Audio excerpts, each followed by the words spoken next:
ඕගොල්ලෝ ගිහලා තියෙනවද බ්‍රයිටන් බීච්? ලස්සන වෙරළ තීරයක්. යන්නම ඕන තැන.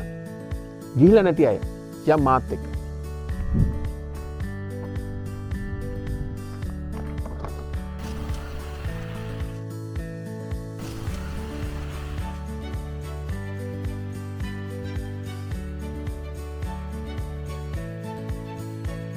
බ්‍රයිටන් බීච් එකට ආවා. බ්‍රයිටන් කියන්නේ සංස්කෘතිය, විනෝදය, මුහුදු වෙරළේ සුන්දරත්වය එකට කැටි වුණු අසම සම ප්‍රදේශයක්.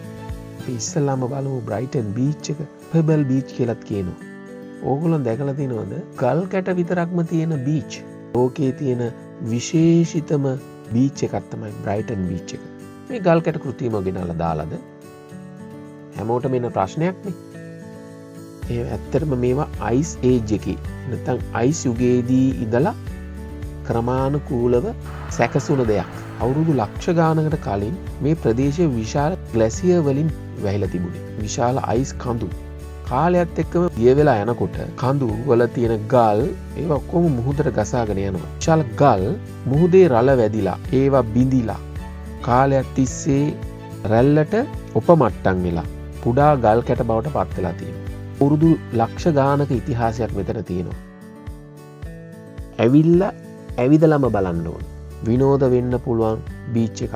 මේ ගල් කැට උඩ ඇවිදිනකොට යටිපතුල මසාජ් වෙන හරිම සනීපයි. ගල් කැට රත් වෙලා දිනනකොට ඒ දැනෙන වෙනස පුදුමාකාර සනීපයක්. බ්‍රයිටන් එනවා නම් අනිවාර්යයෙන්ම යන්න ඕන තැනක් තමයි i360 කියන්නේ.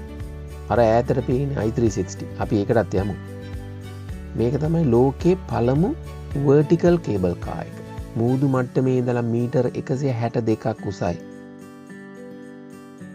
මේ කැප්සියුල් එකේ ඉඳලා බලනකොට මුළු බ්‍රයිටන් නගරේම පේනවා.